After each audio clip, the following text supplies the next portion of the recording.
बच्चों, आज हम आपका हिंदी साहित्य में पाठ 2 की पुनरावृत्ति करेंगे और इसमें अभ्यास प्रश्न करेंगे, है ना। मैंने आपको पढ़ाया था। इस पाठ का सारांश आपको मैं संक्षिप्त में समझा देती हूँ क्या क्या हुआ था इस पाठ में। लेखिका ने इस पाठ में बचपन के बारे में बताया था, है ना। लेखिका का जन्म उन्होंने कहा कि पिछली शताब्दी में हुआ था, है ना। अभी लेखिका की उम्र आपकी दादी या नानी की जितनी रही होंगी, है ना। बचपन से लेकर अब तक उनके पहनावे में बहुत ज़्यादा परिवर्तन आया है। उन्होंने बताया था कि उनके पहनावे में परिवर्तन आया है। बचपन में वो कैसे पहनती थी, रंग बिरंगे कपड़े पहना करती थी, परंतु अब वह उनको कैसे रंग के पसंद थे, मैंने आपको बताया था सफ़ेद रंग के या हल्के रंग के कपड़े पहनना पसंद था। तो फिर उन्होंने बताया कि उन्होंने बचपन में क्या क्या पहना। पहले वह फ्रॉक, निकर, स्कर्ट, लहंगे, गरारे आदि पहना करती थी, है ना। लेकिन अब वो क्या पसंद करती हैं, चूड़ीदार और घेरदार कुर्ते पहनना पसंद करती थी। बचपन की कुछ फ्रॉकें उन्हें अभी भी याद थी, है ना। उनकी जो कुछ फ्रॉकें थी उनके बारे में भी उन्होंने बताया था जो उनको अभी तक याद है। उन्होंने अपने मोजे और स्टॉकिंग भी याद है ना। तो उन्होंने बताया कि उनके जो मोजे हैं और स्टॉकिंग उनके बारे में भी उनको याद था। फिर उन्होंने बताया था कि उनके घर में जो है मोजे, है ना, धोने मतलब नौकरों को नहीं दिए जाते थे, उनको स्वयं धोना पड़ता था। और वो हर इतवार को, रविवार को उनकी ड्यूटी होती थी कि अपने मोजों को वो स्वयं धोया करते थे। फिर उन्होंने बताया कि उन्हें अपने जूतों को जो है पॉलिश करने का भी उन्हें बहुत ज़्यादा शौक़ था और अपने जूते भी पॉलिश किया करते थे। फिर उन्होंने बताया कि नए जूतों से ज़्यादा पुराने जूते पसंद थे, क्योंकि नए जूते पहनने से क्या होता था, उनके पैरों में छाले हो जाते थे। और फिर बचपन की तरह उन्हें आज भी बूट पॉलिश करना, मैंने आपको बताया था कि पसंद है। हर शनिवार को उन्हें सेहत ठीक करने के लिए ऑलिव ऑयल या कैस्टर ऑयल पीना पड़ता था। हर शनिवार का उनका नियम था घर का कि उन्हें क्या पीना पड़ता था, ऑलिव ऑयल और कैस्टर ऑयल पीना पड़ता था। उन दिनों उन्होंने कहा कि उन ज़माने में क्या होता था, रेडियो और टेलीविज़न नहीं हुआ करते थे, है ना। लेकिन क्या था, कुछ घरों में ग्रामोफोन थे, है ना। लेकिन अब उनके अनुसार खाने पीने में भी उन्होंने काफ़ी बदलाव के बारे में बताया था। उन्होंने कहा कि पहले क्या मिला करती थी, कुल्फ़ी मिला करती थी, जो अब आइसक्रीम का रूप में बदल गई है। फिर उन्होंने कहा कि कचौड़ी और समोसा किस में बदल गया, पैटीज़ में बदल गया, है ना। शरबत जो थे उनके कोक और पेप्सी में बदल गए। फिर लेखिका ने बताया कि उनको हफ्ते में एक बार क्या चॉकलेट लेने की छूट थी और सबसे ज़्यादा चॉकलेट उन्हीं के पास रहा करती थी। उन्हें चना जोर गरम और अनारदाने का चूर्ण बहुत ज़्यादा पसंद था। फिर लेखिका ने बताया था उन्होंने जब शिमला में वो रही होंगी, लेखिका ने अपने शिमला का भी वर्णन किया है। लेखिका ने अपने बचपन में शिमला रिज पर बहुत मज़े किए, घोड़ों की सवारी की थी। लेखिका को स्कैंडल पॉइंट के सामने के शोरूम में रखा शिमला कालका ट्रेन का मॉडल आज भी याद है। गाड़ी के मॉडल वाली दुकान के साथ में एक और दुकान थी, है ना, जहाँ पे लेखिका ने अपना पहला चश्मा बनवाया था। और वहाँ के डॉक्टर थे, एक अंग्रेज़ थे, है ना। शुरू में चश्मा लगाना उन्हें अटपटा लगता था। डॉक्टर ने आश्वासन दिया था कि कुछ दिनों में उनका चश्मा उतर जाएगा, परंतु वो आज तक नहीं उतरा, है ना। फिर उन्होंने बताया था जब उन्होंने पहली बार चश्मा लगाया था तो उनके जो चचेरे भाई थे उन्होंने उनको चिढ़ाया था, है ना। तो उन्होंने बताया था कि उनकी सूरत लंगूर जैसी लग रही है। फिर उन्होंने कहा कि धीरे धीरे उनका जो चश्मा है उनके मुख पर घुल मिल सा गया था। और फिर उन्होंने अंत में बताया था कि उन्हें रंग बिरंगी टोपियाँ लगाने का बहुत शौक़ है, खासकर हिमाचली टोपियाँ पहनने का बहुत ज़्यादा शौक़ है। अब आपके इसमें अभ्यास प्रश्न थे, है ना। आपका पहला क्वेश्चन था उसमें, लेखिका बचपन में इतवार की सुबह क्या क्या काम करती थी। आपको मैंने बताया लेखिका बचपन में इतवार की सुबह अपने मोजे धोने, जूतों को पॉलिश करने आदि का काम करती थी। ये आप इस उत्तर में लिखेंगे। फिर इसमें प्रश्न 2 था, तुम्हें बताऊंगी कि हमारे समय और तुम्हारे समय में कितनी दूरी हो चुकी है। इस बात के लिए लेखिका क्या क्या उदाहरण देती है। लेखिका के अनुसार आज और कल के समय में जो दूरी है वो इस प्रकार है। उस समय मनोरंजन के साधन क्या थे, ग्रामोफोन थे, परंतु आज उनका स्थान किसने ले लिया है, रेडियो और टेलीविज़न ने ले लिया है। पहले के समय में कुल्फ़ी हुआ करती थी, परंतु आज उनकी जगह आइसक्रीम ने ले ली है। वैसे ही कचौड़ी और समोसे की जगह पैटीज़ ने ले ली है। फिर सैतूस, फालसे और खसखस के जो शरबत हुआ करते थे उनका स्थान किसने ले लिया, पेप्सी और कोक ने ले लिया है। और यही वो दूरियां हैं जो लेखिका ने अपने पाठ बचपन में बताई हैं। फिर आपका इसमें प्रश्न 3 था, पाठ में पता करके लिखो कि लेखिका को चश्मा क्यों लगाना पड़ा, है ना। चश्मा लगाते वक्त उनके चचेरे भाई ने उन्हें क्या कहकर चिढ़ाते थे, ये भी उन्होंने पूछा था, बताया था मैंने आपको पाठ में। लेखिका को चश्मा देर रात तक टेबल लैंप के सामने काम करने की वजह से लगा था। चश्मा लगाने पर उनके चचेरे भाई ने यह कहकर चिढ़ाया था कि आँख पर चश्मा लगाया ताकि सूझे दूर की, यह नहीं लड़की को मालूम सूरत बनी लंगूर की, है ना। इस तरह से उन्होंने बोला था। फिर आपका इसमें एक और क्वेश्चन था, लेखिका अपने बचपन में कौन कौन सी चीज़ें मज़े लेकर खाती थी, उनके प्रमुख फलों के नाम लिखो। तो लेखिका अपने बचपन में हमेशा रात को खाना खाने के बाद चॉकलेट खाती थी, है ना। इसके अलावा उन्हें काफल, रसबेरी, कस्मल, चेस्टनट और चने मज़े लेकर वो खाया करती थी। ये सब चीज़ें थी जो मज़े लेकर खाती थी, है ना। फलों में काफल, रसबेरी, कस्मल, चेस्टनट आदि फलों के जो नाम हैं उन्होंने ये बताए हैं यहाँ पर। फिर आपका इसमें लेखिका के बचपन में हवाई जहाज़ की आवाज़ें, घुड़सवारी, ग्रामोफोन और शोरूम में शिमला कालका ट्रेन का मॉडल ही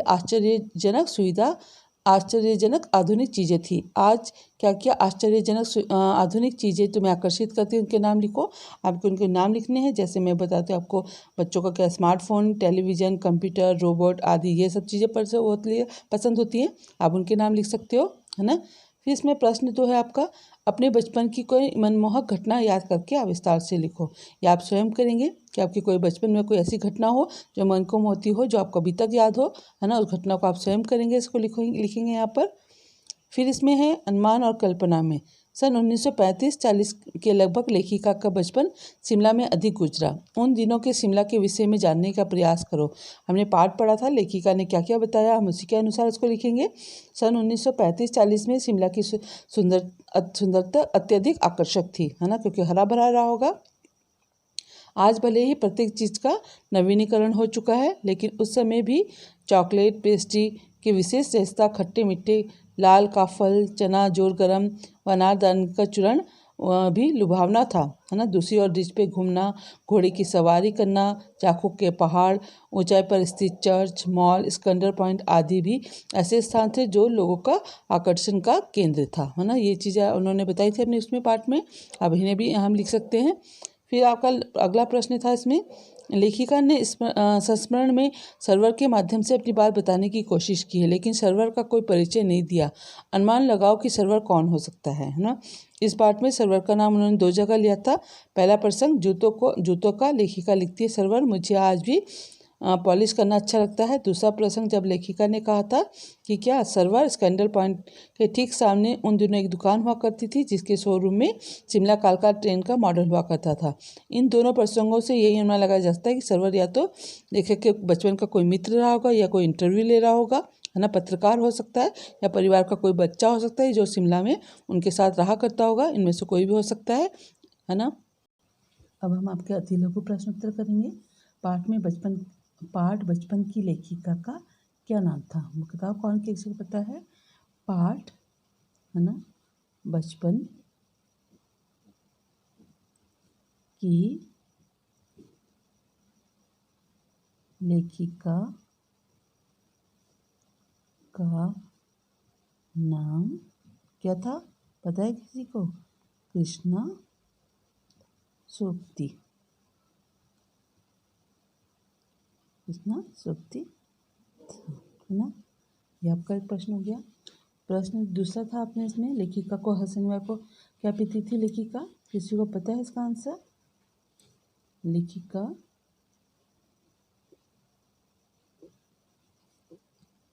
हर शनिवार को क्या पीना पड़ता था उन्हें, किसी को पता है? हर शनिवार को उन्हें क्या पीना पड़ता था, कौन बताएगा? हर शनिवार को उन्हें कैस्टर ऑयल और ऑलिव ऑयल पीना पड़ता था, है ना। हर शनिवार को ऑलिव ऑयल या कैस्टर ऑयल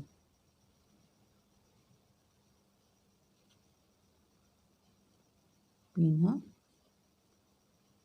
पड़ता था। ठीक है, हो गया। लेखिका बचपन में क्या कपड़े पहनती थी, क्या कपड़े पहनती थी, मैंने आपको पढ़ाया है, रिवीजन भी कराया है। लेखिका बचपन में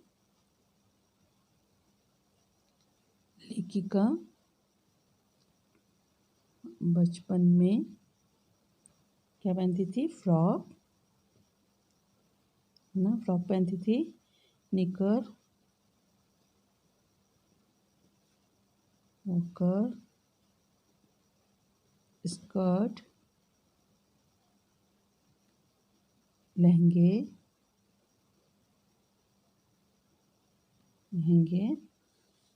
और गरारे पहनती थी। और गरारे पहनती थी। ठीक है, हो गया। लेखिका को हफ्ते में कितनी बार चॉकलेट लेने की छूट थी? किसी को पता है इसका उत्तर? लेखिका को हफ्ते में एक बार, है ना, कितनी बार? एक बार चॉकलेट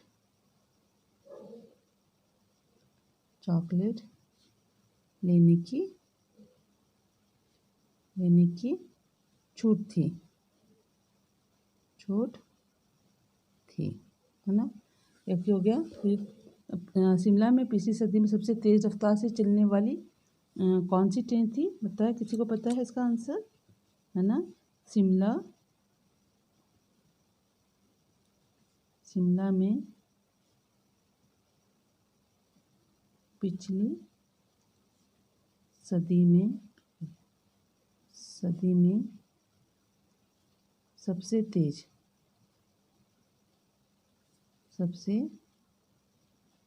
तेज रफ्तार से चलने वाली ट्रेन शिमला कालका ट्रेन थी। शिमला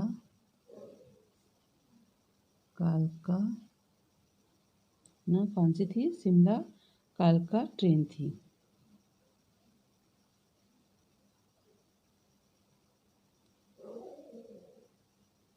ना, फिर इसका एक और प्रश्न है इसमें आपका, जहाँ से लेखिका ने अपना पहला चश्मा बनाया वहाँ के डॉक्टर कौन थे? जहाँ से लेखिका ने अपना पहला चश्मा बनवाया था, वहाँ के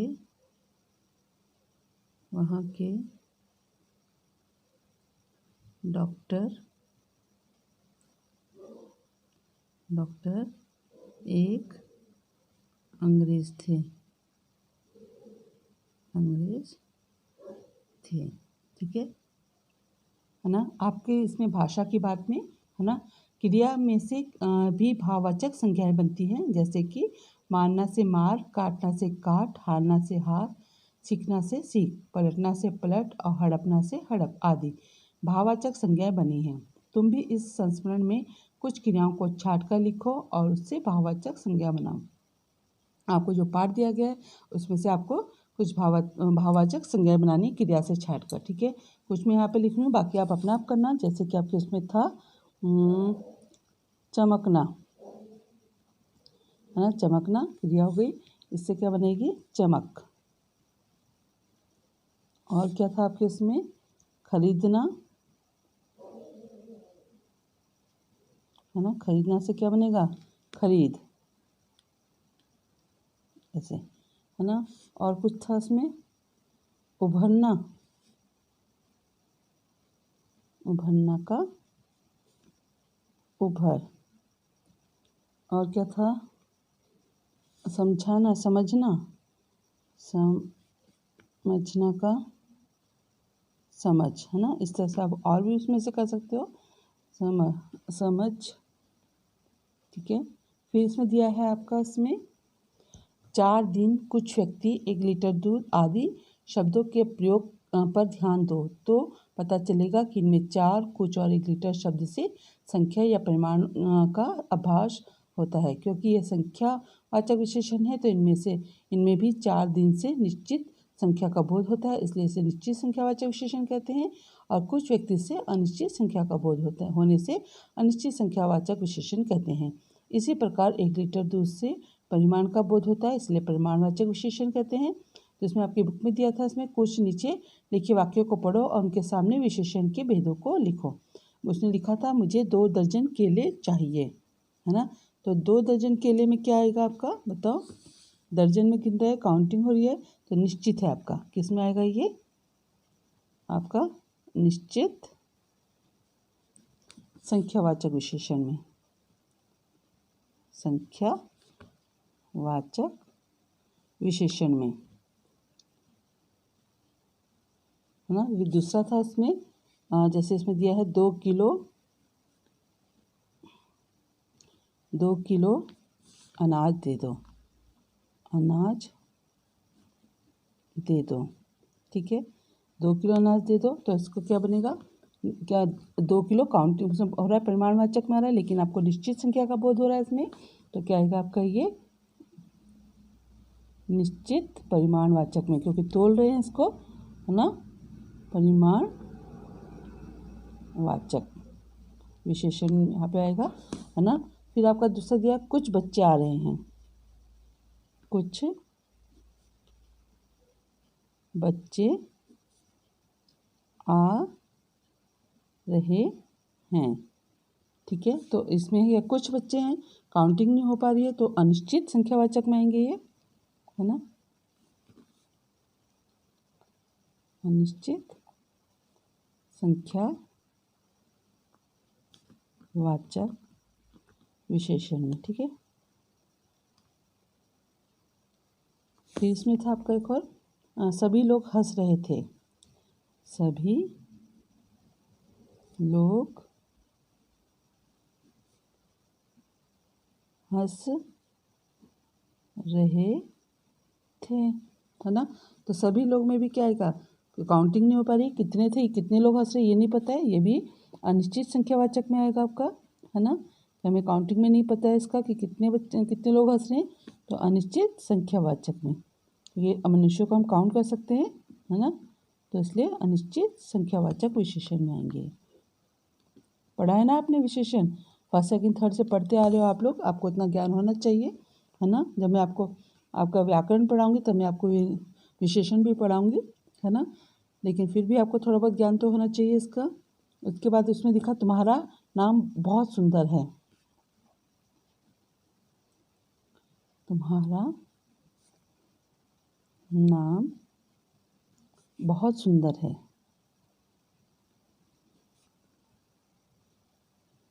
सुंदर है। अब बताओ ये किस चीज़ में आएगा, संख्यावाचक में या परिमाणवाचक में, नहीं, ये आएगा आपका गुणवाचक विशेषण में, है ना। किसी की विशेषता बता रहा है, गुणवाचक विशेषण, है ना। ये गुणवाचक विशेषण के अंतर्गत आएगा आपका, ठीक है। हो गया, है ना, हो गया नहीं ये। फिर इसमें एक और लास्ट क्वेश्चन था आपका समय, कपड़ों में मेरी दिलचस्पियाँ मेरी मौसी जानती थी। इस वाक्य में रेखांकित शब्द दिलचस्पियाँ और मौसी संज्ञाओं की विशेषता बता रहे हैं, इसलिए वे सर्वनामिक विशेषण हैं। सर्वनाम कभी कभी विशेषण का काम भी करता है। पाठ में से आपको 5 ऐसे उदाहरण छांटने के, है ना। तो आपका हो सकता है इसमें, जैसे मैं तुम्हारी दादी भी हो सकती हूँ और तुम्हारी नानी भी, ऐसा शब्द आया था ना आपके उसमें, था ना सेंटेंस में, तुम्हारी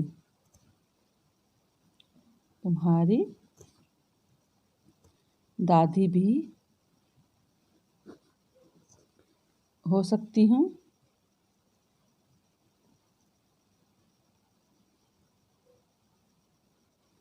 और तुम्हारी नानी भी,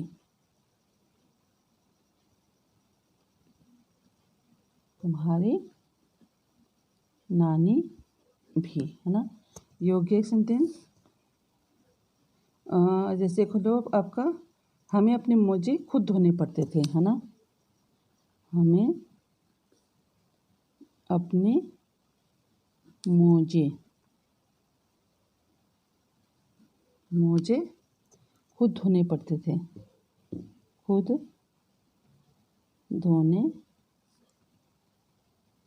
पड़ते थे, इस तरह से हो गया इसमें, है ना। सर्वनामिक विशेषण भी है, सर्वनाम का भी विशेषण का भी काम करता है। तो उसने कहा कि पाठ में से आपको शब्द लिखने थे, मैं तुम्हें बताऊंगी कि हमारे समय में और तुम्हारे समय में कितनी दूरी आ चुकी है ना।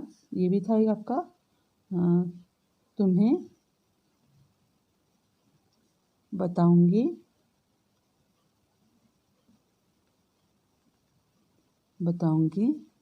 कि हमारे समय और, है ना, हमारे हो गया एक, तो हमारे और तुम्हारे ये भी आएगा आपका समय में कितनी दूरी हो चुकी है, दूरी हो चुकी है ना। इस तरह से आप इनको करोगे, है ना। ये आपका इसमें से था, भाषा की बात में आपकी बुक से दिया गया था, ये इसके बारे में बताया गया था। ठीक है, अब आप अपना जो अभ्यास प्रश्न है, बाकी जो मैंने आपको कार्यपत्र दिया उसके आप प्रश्न उत्तर अपनी अभ्यास पुस्तिका में करेंगे। धन्यवाद।